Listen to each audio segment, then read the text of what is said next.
Welcome to food app. இன்றைக்கி நம்ம food ஆப்பில் பார்க்க போகிற ரெசிபி வந்து வத்த குழம்பு. ஒரு ரொம்ப பாப்புலரான ஒரு சவுத் இந்தியாவில் வந்து எல்லாருமே ஒரு ரைஸ் கூட மிக்ஸ் பண்ணி சாப்பிட்ற ஒரு பெஸ்ட் காம்பினேஷன் தான் வத்த குழம்புங்கிறது.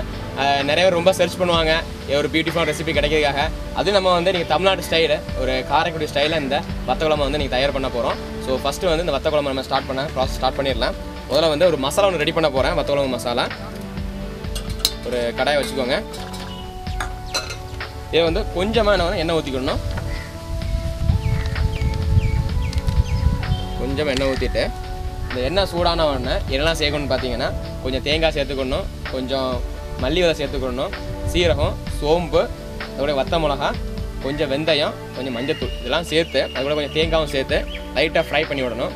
ஃப்ரை பண்ணிவிட்டு அது நல்லா அரைச்சிட்டு அதுக்கப்புறம் கடைசி என்ன பண்ணணும், கொஞ்சம் தாளிப்பு, கொஞ்சம் வெங்காயம், சின்ன வெங்காயம், தக்காளிலாம் போட்டு வதக்கிட்டு அதுக்கப்புறம் நம்ம அரைச்சி வச்சுக்க மசாலா போட்டு கொஞ்சம் புளிக்கரசம் சேர்த்து இறக்கிட்டிங்கன்னா என்னுடைய வத்த குழம்பு வந்து தயாராகிடும். இது வழக்கமாக பார்த்தீங்கன்னா இந்த வத்த குழம்புடைய ப்ராசஸ் ரொம்ப லென்த்தாக இருக்கும். அந்த கரெக்டான சுவை கொண்டு வரதுக்கு கொஞ்சம் டைம் ஆகும். பட் நம்ம இன்றைக்கி பண்ண போகிற ரெசிப்பியில் அது அந்த மசாலா மட்டும் நீங்கள் கரெக்டாக நீங்கள் நோட் பண்ணி எடுத்தீங்கன்னு வச்சுக்கோங்களேன், நீங்கள் ஒரு அற்புதமான ஒரு சுவையான ஒரு வத்த குழம்பு வந்து நீங்கள் தயார் பண்ணிடலாம். இந்த எண்ணெய் காஞ்சிடுச்சு. இதில் வந்து இப்போது தேங்காய் துருவி வச்சுக்க தேங்காய் வந்து நான் சேர்க்குறேன். இதில் கொஞ்சம் மல்லி விதை வந்து கொஞ்சம் அதிகமாக சேர்த்துக்கணும், முழு மல்லி அதை கொஞ்சம் அதிகமாக சேர்த்துக்கிடுங்க. இதில் வந்து மசாலா தூள் எதுவுமே நம்ம அவ்வளோவா சேர்க்க போகிறது கிடையாது. நம்ம அந்த சேர்க்க போகிற ஸ்பைசஸ் வச்சு தான் என்ன பண்ண போகிறோம், காரமும் அதே போல் வாசனையும் நம்ம கொடுக்க போகிறோம். கொஞ்சம் சோம்பு வந்து கொஞ்சம் கம்மியாக இருக்க மாதிரி பார்த்துக்கோங்க. இப்போ வந்து கொஞ்சம் சீரகம், வத்தவங்களால இந்த வெந்தயம் வந்து ஒரு முக்கியமான சோர்ஸு. ஸோ இந்த வெந்தயத்தை கொஞ்சமாக சேர்த்துக்கோங்க. உங்கள் காரத்துக்கு எவ்வளோ தேவையோ அதுக்கேற்ற மாதிரி வத்தல் மிளகாய், கொஞ்சமாக மஞ்சத்தூள்,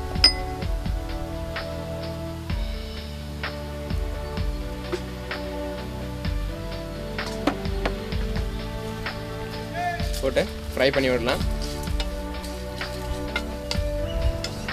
எல்லாமே சேர்த்துட்டோம். நான் இன்னொரு தடவை உங்களுக்கு சொல்கிறேன். இதில் வந்து தேங்காய் சேர்த்துருக்கிறேன், மல்லி விதை சேர்த்துருக்கிறேன், வரமிளகா சேர்த்துருக்கிறேன், சீரகம், சோம்பு, வெந்தயம் இதெல்லாமே சேர்த்து அதில் கொஞ்சம் மஞ்சத்தூள் சேர்த்து நல்லா ஃப்ரை பண்ணி விடுங்க. ரொம்ப அது வந்து ப்ரௌன் ஆகிற மாதிரி ஃப்ரை ஆகலாம் தேவையில்லை. ஜஸ்ட்டு ஒரு ஃப்ரை ஆனாலே போதும். அதுக்கப்புறம் நல்லா கொண்டு போய் நம்ம மையை அரைச்சிட்டு வந்து நம்ம இந்த குழம்பை தயார் பண்ணிடலாம். இப்போ வந்து நல்லா கொஞ்சம் ஃப்ரை ஆகிடுச்சு. அந்த ஸ்பைசஸ் அதில் மல்லியோடைய ஃப்ளேவர் வர ஆரம்பிச்சிச்சு. வத்த மிளகா வந்து அதில் கொஞ்சம் ஃப்ரை ஆகிடுச்சு. ஸோ இதான் ரைஸ் ஸ்டேஜ். இது அப்படியே ஒரு பிளேட்டில் ட்ரான்ஸ்ஃபர் பண்ணிவிட்டு நம்ம வந்து அரைச்சிடலாம். இதை இந்த வத்த குழம்புக்கான அந்த ஸ்பெஷல் மசாலா வந்து நம்ம வதக்கில ரெடி ஆகிடுச்சு. இதை வந்து அரைச்சிட்டு வந்து அடுத்த ஸ்டேஜ் சொல்லி நம்ம பார்க்கலாம்.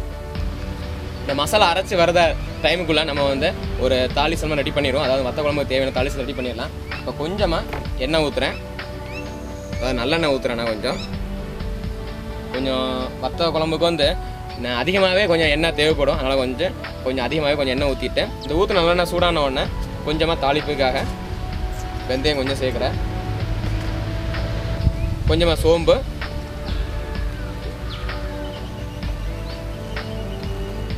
கொஞ்சமாக கருவேப்பிலை. இது எல்லாமே மூணுமே நல்லா கொஞ்சம் பொரியணும். ஸோ இந்த தாளிப்புக்கு எல்லாம் சேர்த்தேன்னு பார்த்தீங்கன்னா வெந்தயம் கொஞ்சம் சேர்த்தேன், கொஞ்சம் சோம்பு சேர்த்தேன், கருவேப்பிலை சேர்த்தேன். நல்லா சூடாகி கொஞ்சம் பொரியட்டும். அதுக்கப்புறம் வந்து சின்ன வெங்காயத்தை சேர்த்துருங்க. சின்ன வெங்காயம் பொடிசாக வெட்டி வச்சுருக்கோம். அது எவ்வளோ தேவையோ அதுக்கேற்ற மாதிரி சேர்த்துக்கலாம். வழக்கமாக இந்த வத்த குழம்பு வந்து கொஞ்சம் சின்ன வெங்காயம் ஜாஸ்தியாக இருக்க மாதிரியே சேர்த்துக்கோங்க. இப்போது நம்மளுடைய வேலை வந்து சின்ன வெங்காயத்தை நல்ல ஒரு பொன்னிறமாக வதக்கணும்.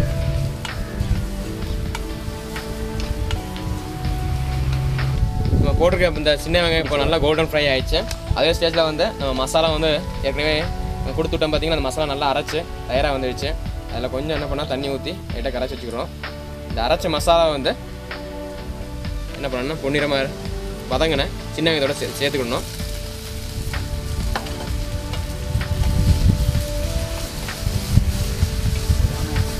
இதில் எந்த ஒரு மசாலா தூளுமே நான் சேர்க்கலை. ஏன்னா நம்ம இந்த அரைச்சிருக்க அந்த மசாலாலே தான் எல்லாமே சேர்த்துருக்கோம். அதாவது ஸ்பைசஸ் எல்லாமே சேர்த்து அந்த காரமும் அதில் ஸ்மெல்லும் வண்ணமும் நம்ம கொடுத்துருக்கோம். உடம்பு தேவையான அளவு தண்ணி ஊற்றிக்கலாம். இப்போ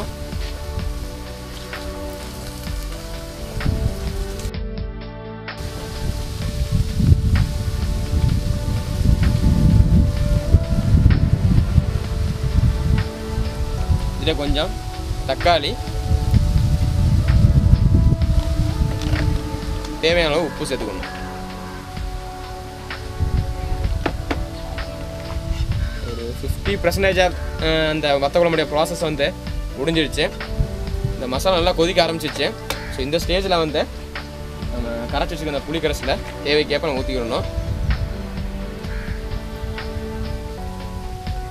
நல்லா கொதித்து வந்த பிறகு ஃபைனாக நம்ம வந்து ஏற்கனவே அந்த வத்தலை வந்து லைட்டாக தண்ணியில் போட்டு அலசிட்டு அதை வந்து நல்லா சூடான எண்ணெயில் போட்டு பொரித்து தயாராக வச்சுருக்கேன். அந்த சுண்ட வத்தலை இதை அப்படியே எடுத்து போட்டு கொஞ்சம் 2 கொதி வந்தோன்னா இறக்கிற வேண்டியதான் பாக்கி.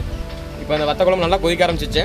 ஃபைனலாக நம்ம வந்து இந்த பொரிச்சு வச்சுருக்கிற அந்த சுண்ட வத்தலை கொஞ்சமாக சேர்த்துக்கலாம். தேவை நம்ம சேர்த்துட்டோம். நல்லா மிக்ஸ் பண்ணி விடுங்க. இந்த வத்த குழம்புல வந்து நீங்கள் கவனிக்க வேண்டிய என்னென்னு பார்த்தீங்கன்னா மசாலாலாம் போடுறோம். அதாவது வந்து இந்த மல்லி விதை வத்த மிளகாலாம் போட்டு நம்ம வதக்கும் போது தேங்காய்லாம் போட்டு வதக்கும் போது நல்லா அது வதங்கணும். அப்படி வதங்கினா தான் அந்த பச்சை வாசனை வந்து கம்ப்ளீட்டாக போகும். இல்லைனா வந்து பச்சை வாசனை இருந்தால் இந்த வத்த குழம்புடைய டேஸ்ட் வந்து கொஞ்சம் டிஃப்ரெண்ட்டாக இருக்கும். அதை மட்டும் கொஞ்சம் டிப்ஸாக வச்சு நீங்கள் பண்ணிங்கன்னா ஒரு பியூட்டிஃபுல்லான ஒரு சூப்பரான வத்த குழம்பு நீங்கள் ரெடி பண்ணலாம். ஸோ இது ரொம்ப சிம்பிளான ப்ரிப்பரேஷன் தான் நம்ம நீங்கள் செஞ்ச அந்த வத்த குழம்பு ஸ்டைலு. அதாவது நம்ம வந்து வழக்கமாக நிறைய சொன்ன மாதிரி நிறைய ப்ராசஸ் இருக்கும். பட் இதில் ப்ராசஸுமே இல்லை. ஒன்று நீங்கள் நம்ம சொன்ன அந்த மசாலாவை மட்டும் நோட் பண்ணி வச்சு நீங்கள் அதை வீட்டை ரெடி பண்ணி சிம்பிளாக இன்ஸ்டண்ட்டாக நீங்கள் பண்ணிடலாம் இந்த வத்த குழம்பை. அது டேஸ்ட் பார்க்கணும் அவசியம் இல்லை. ஏன்னா அவ்வளோ ஒரு மனமாகவும் இருக்குது, அவ்வளோ ஒரு கலரும் பார்த்திங்கன்னா ரொம்ப எக்ஸைட்டிங்காக இருக்குது. ஸோ அது கண்டிப்பாக இந்த ரெசிபி வந்து வீட்டில் ட்ரை பண்ணி பாருங்கள். அடுத்த ஃபுட் டாப் செக்மெண்ட்டில் நான் சூப்பரான ஒரு இன்ட்ரெஸ்டிங்காக ரெசிபியோட உங்களை நான் சந்திக்கிறேன். அது வரைக்கும் உங்களோட சைன் ஆஃப் பண்ணுறது உங்களோட ஷெஃப் ராஜ்மோகன்.